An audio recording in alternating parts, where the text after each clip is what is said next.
Praise the Lord. സ്നേഹമുള്ളവരെ, ഏശയ്യ 40:31 തിരുവചനം ഇപ്രകാരമാണ് പറയുന്നത്: ദൈവത്തിൽ ആശ്രയിക്കുന്നവർ വീണ്ടും ശക്തി പ്രാപിക്കും. അവർ കഴുകനെ പോലെ ചിറകടിച്ചുയരും. അവർ ഓടിയാലും ക്ഷീണിക്കുകയില്ല, നടന്നാൽ തളരുകയും ഇല്ല. ദൈവത്തിൽ ആശ്രയിക്കുന്നവരെ ദൈവം ശക്തിപ്പെടുത്തും. ദൈവിക ശക്തിയാൽ ചിറകടിച്ച് അവർ ഉയരും.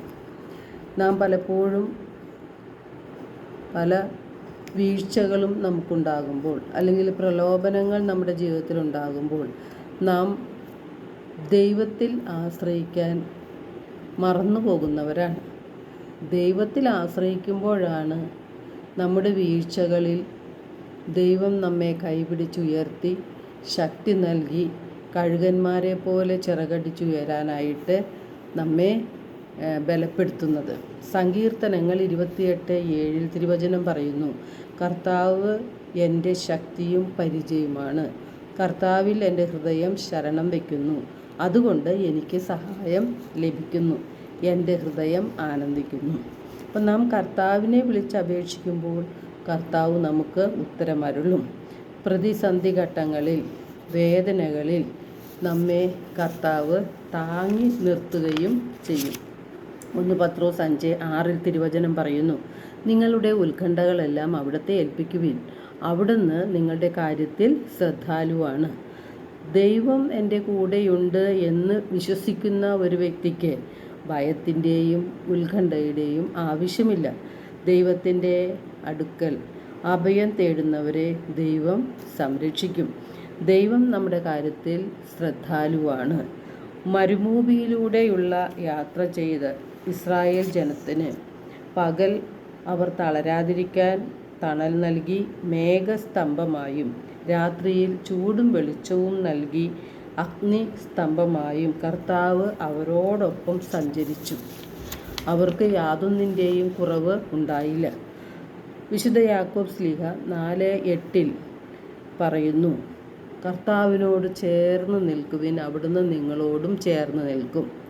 40 വർഷക്കാലം മരുഭൂമിയിൽ കഴിഞ്ഞ ഇസ്രായേൽ ജനത്തിന് ഒന്നിൻ്റെയും ഒരു കുറവുണ്ടായില്ല. ഭക്ഷണവും ശുദ്ധജലവും വേണ്ടുവോളം അവർക്ക് ലഭിച്ചു. അവരുടെ വസ്ത്രങ്ങൾ പഴകിപ്പോവുകയോ പാദങ്ങൾ വീങ്ങുകയോ ചെയ്തില്ല എന്ന് നിയമാവർത്തനം 8:4 പറയുന്നുണ്ട്. സിംഹക്കുഴിയിൽ കിടന്നിരുന്ന ദാനിയേലിന് ദൈവം ഭക്ഷണം എത്തിക്കുന്നത് നാം ബൈബിളിൽ കാണുന്നുണ്ട്. കർത്താവിൻ്റെ ദൂതൻ ഹബക്കുക്കിനോട് പറഞ്ഞു: നിന്റെ കയ്യിലുള്ള ഭക്ഷണം ബാബിലോണിലെ സിംഹക്കുഴിയിൽ കിടക്കുന്ന ദാനിയേലിനെ കൊണ്ടുപോയി കൊടുക്കുക. അപ്പോൾ നമ്മുടെ എല്ലാ അവസ്ഥകളും മനസ്സിലാക്കുന്ന ദൈവമാണ് നമ്മുടെ ദൈവം. നമ്മുടെ ആവശ്യങ്ങളും നമ്മുടെ ആഗ്രഹങ്ങളും നമ്മുടെ അവസ്ഥകളും കാണുന്ന ദൈവം. ദൈവത്തിൽ നാം ആശ്രയിച്ച് മുന്നോട്ട് പോകുമ്പോൾ നമുക്കെല്ലാം ദൈവം നൽകും. സിംഹക്കുഴിയിൽ കിടക്കുന്ന ദാനിയേലിന് ഭക്ഷണം ആവശ്യമാണെന്ന് മനസ്സിലാക്കിയ ദൈവം അവന് ഭക്ഷണം എത്തിച്ചു കൊടുക്കുകയാണ്.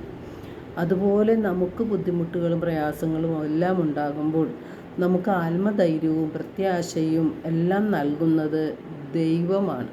ആ ദൈവത്തോട് നാം ചേർന്ന് നിൽക്കുമ്പോൾ ദൈവം നമ്മോടും ചേർന്ന് നിൽക്കും.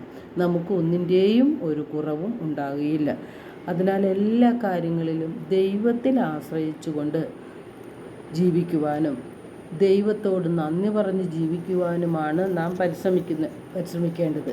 ജീവിതത്തിൽ നാം ഒറ്റപ്പെടുന്നത് പോലെ തോന്നുമ്പോൾ, നാം സ്നേഹിച്ചവർ നമ്മെ തള്ളിപ്പറയുമ്പോൾ, നമുക്ക് ദുഃഖവും ദുരിതങ്ങളുമെല്ലാം ഉണ്ടാകുമ്പോഴും നാം ആശ്രയിക്കേണ്ടത് ദൈവത്തിൽ തന്നെയാണ്.